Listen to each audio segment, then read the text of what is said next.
I did mention that we would be having a specific report, and we'll have that now, about COVID-19 and our district, our church's response to that. So I'm going to deliver that report a bit at this time. This era will be the subject of history lessons in years to come, and for many tragic reasons. I don't need to go into the scale of the situation, for we're all more than aware.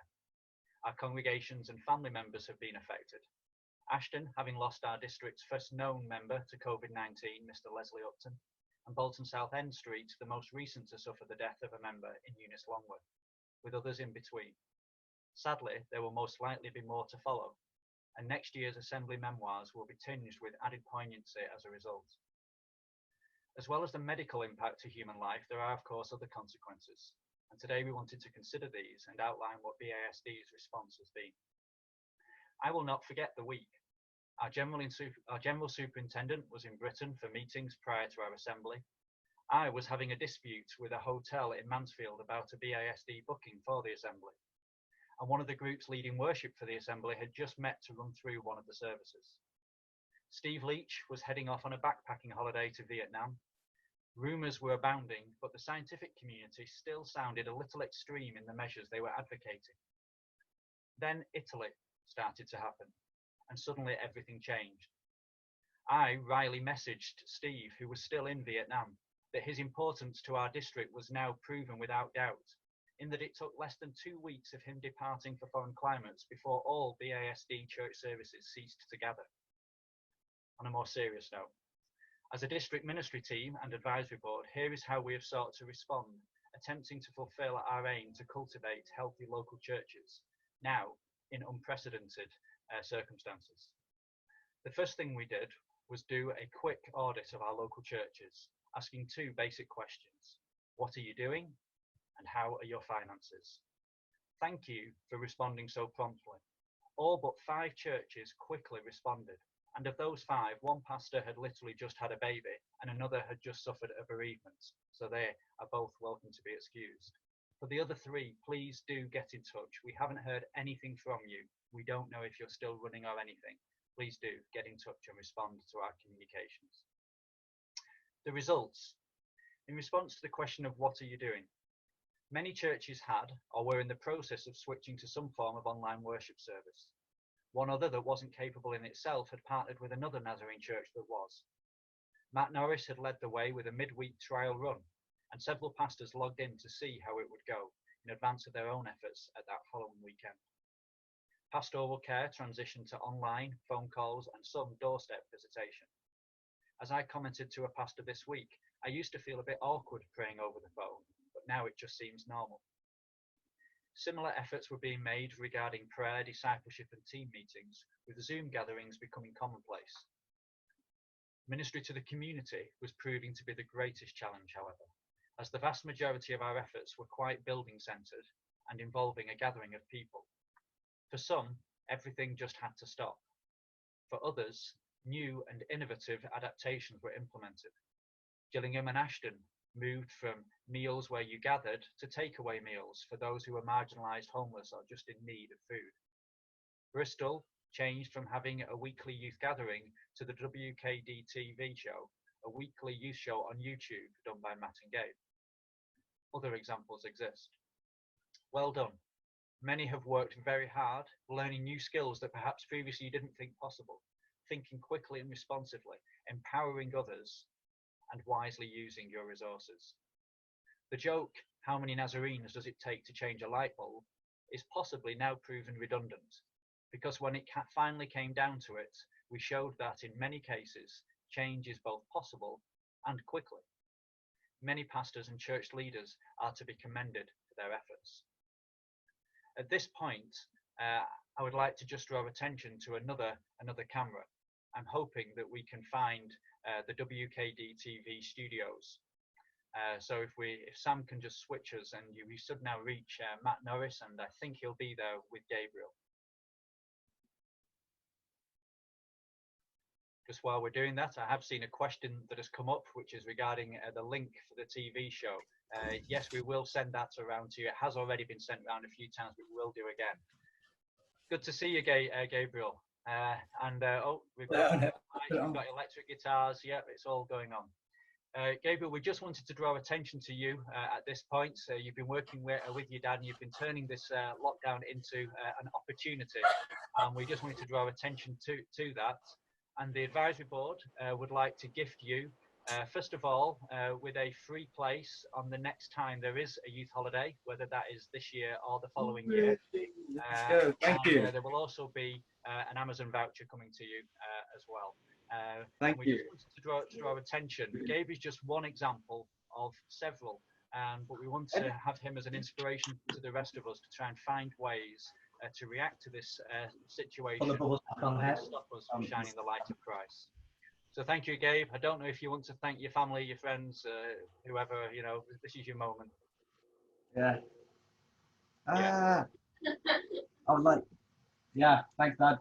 We've had a really good time doing it, and it's been for the local church primarily, just to keep us all connected, but we're really glad that other people are enjoying it too.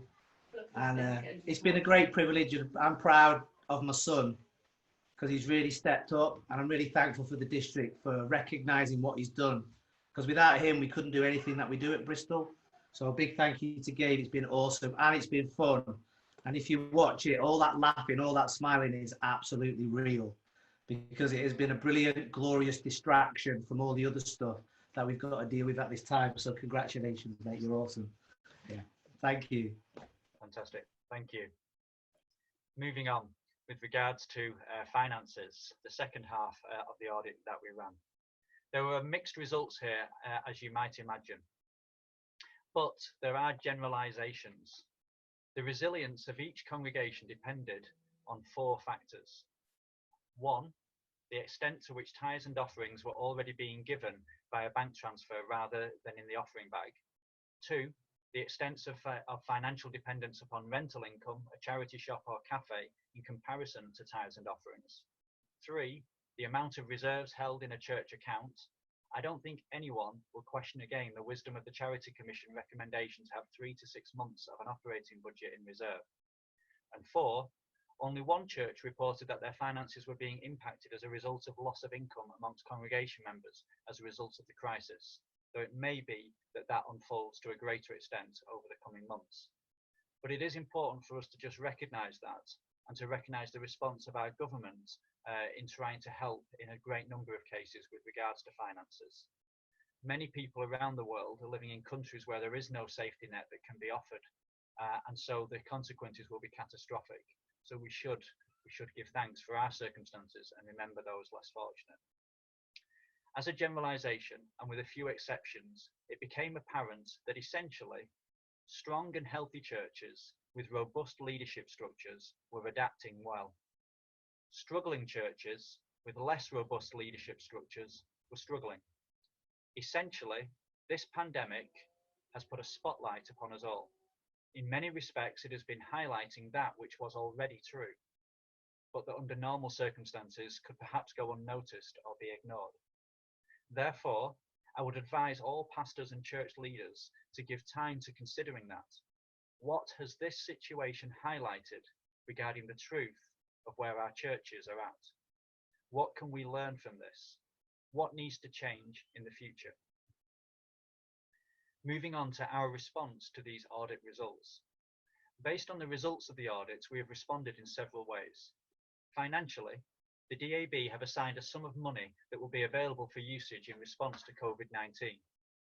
From this, we supplied some financial support to Skegness, Morley, Gillingham and Birmingham Zion. This was mainly in the form of a loan that could become a grant, depending upon access to other financial support from government or other bodies.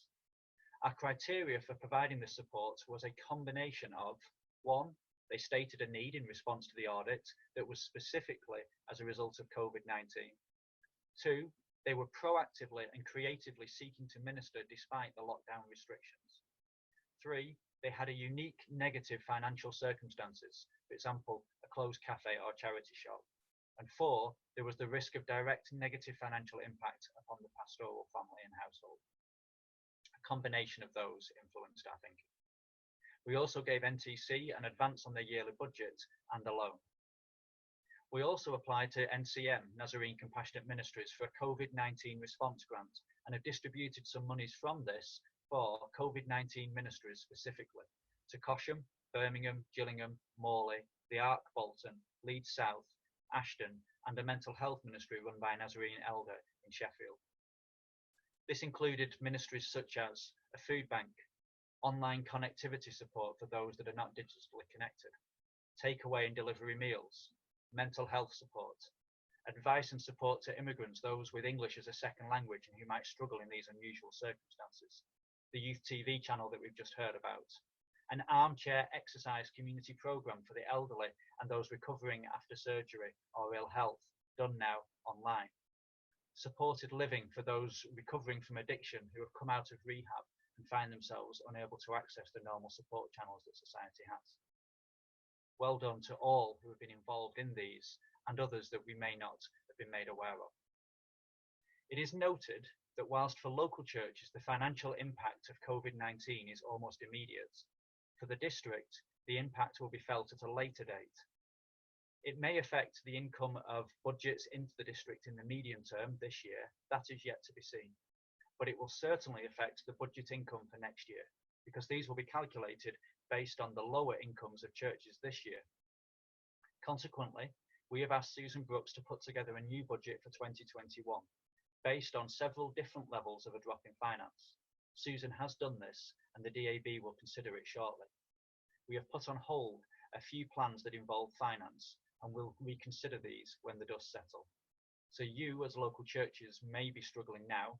The district may struggle next year in the aftermath of this. Aside from finance, what have we done? Well, like you, we have had to cancel some events. Breakthrough, the Ministry Assessment Centre, the Dare to Grow conference. The youth camp is awaiting a decision as it deals with less vulnerable people.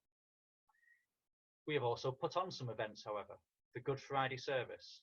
We've had a pastor's prayer gathering. We've had these 2 online assembly gatherings. We've had 4 continuing education opportunities for pastors. And we have 1 more in the pipeline that will be open for both pastors and lay people. We have upgraded and increased our online presence. I've been trying to send out regular email communications, probably twice every 3 days, to local pastors, treasurers and church secretaries, with resources, blogs, information, links, ideas and requests for information. We've sought to collate local efforts and disseminated and promoted what other churches have been doing so that other churches can benefit from those efforts. We have been encouraging collaboration. We have opened a BASD YouTube channel on which you can download things if you miss them, like the Good Friday service or the pastor's reports or the reports from these meetings. We have uploaded via social media local ministry reports that would have been delivered at the district assembly and have distributed these every couple of days, averaging more views than would normally have been present at the assembly. So this has been a big success. The Good Friday service seemed to be something from the responses that I received that actually blessed people more than what it had done had we not been in lockdown. This seemed to be a positive that came out of a negative, with over 3,000 views, but most importantly, over 350 computers logged in live on the day, which represents probably 700 to 800 people. We have also established an online storage file for people to upload resources that they have prepared for their online worship services so that other churches can download them and use them. Again, collaboration, reducing the workload, increasing the fruitfulness of something that somebody has spent time preparing and which could be of value to another church. All of the links for these things have been sent out on multiple occasions, and I will continue to do so. Moving forward, Michelle and Tracy, the other 2 members of the district ministry team that work alongside myself, are being put on furlough. Michelle has been on furlough this past week. Tracy goes on furlough as of tomorrow. Local churches, you should consider this, particularly if you have multiple staff members. If you have people whose roles are now redundant, there is no shame in putting someone on furlough. If it is a legitimate situation, this is what the government is offering to help businesses and charities alike. And so do give this consideration if it is necessary. We cannot enforce at a district level, but we do encourage churches that go down this route to supplement the 80% that the government is giving to top it up with the outstanding 20% from your own reserves. Secondly, transfer your tithes and offerings to bank transfers. Treasurers encourage this. Please don't leave the pastors to do it, because then it just sounds like a pastor is just chasing after their own salary. So treasurers, please do this. I did send an email out about this about 3 weeks ago to all of the treasurers. I know that one treasurer did it because they sent me an encouraging email back saying that they were now in the situation where their tithes and offerings were back up to 99% of what they were under normal circumstances. They had sent an encouraging email out with instructions on what people could do, and the congregation in love had responded. Well done to that treasurer and that congregation. I would encourage moving forward pastors and church leaders to join forces for a Sunday to exchange pre-recorded sermons and worship songs. I would encourage you to consider using one or two of the local ministry reports that are now available on our social media in your online services. Why not choose a church to highlight tomorrow and play the report that is now currently uploaded, and then give a prayer for that church? This is a great way to increase the understanding of our network, to pray into a church situation and bless that pastor and their congregation. I have recorded a sermon based on the Emmaus Road passage that is available for any church to use. The link for this is in the online box, and I will send it out immediately after this meeting has closed as a reminder. Pastors are welcome to use this. I'm aware that at the moment you are having to not only, as you always do, prepare a weekly sermon, but also you have to edit it, you have to upload it. There is probably double the workload for a sermon than what there was. And so this is available for you to use and not use if you would like to give you a breather for a week. We will continue to assess as circumstances develop and other ideas will emerge. We have one or two surprise ideas in the pipeline that we will announce if and when they become viable. In conclusion, in some ways, this situation has proven an opportunity for BASD. It has increased our connectivity through an increased reliance on online resources and removing the barriers of distance and travel. To my knowledge, there has never been a real-life event in the history of our denomination in the South District where as many people were present live as the Good Friday communion service. When the end of this crisis starts to appear, we would do well to take time to reflect on what we have learned with regards to our churches. Firstly, consider, how should we steward our finances moving forward? Was it really an act of faith to ignore the Charity Commission recommendations to have reserves? Or was the Charity Commission more akin to Joseph's dream of storing up during years of plenty, ready for years of drought? How can we diversify and strengthen our income streams? Has this crisis revealed a heart of generosity within us, or not? Secondly, should church services continue to have an online aspect? The answer is not a straightforward yes or no, for we do not want to downgrade the importance of gathering. But on the other hand, have we learned skills that can better serve our elderly shut-ins, our shift workers, and others who legitimately are unable to gather with regularity? What about house groups? Could future gatherings involve a laptop in the corner where that parent who could never attend previously due to having young children at home is now able to still be virtually present? Fourthly, what has this experience told us about the health and strength of our church? How connected are we? Has this crisis made us more connected as our dependence upon a weekly gathering has been taken away? Fifthly, what has lockdown taught us about our work-life balance, personally and corporately? Are there lessons to be learned about how we use our time and resources? Sixthly and finally, what can we learn about how to minister? How can we be less building-centric? What have we learned about how quickly things can get done if they really have to be done? And how should this stimulate change to our structures and the way in which we operate for the future? Well done, and keep going. The truth of the resurrection stands steadfastly true in all circumstances. And the greater the darkness, the more noticeable even a flicker of light can be, and more appreciative of it we are. Jesus is the light of the world, and he declared and bestowed upon us that we are to be the light of the world. My prayer is that we can shine brightly in the midst of this crisis and beyond.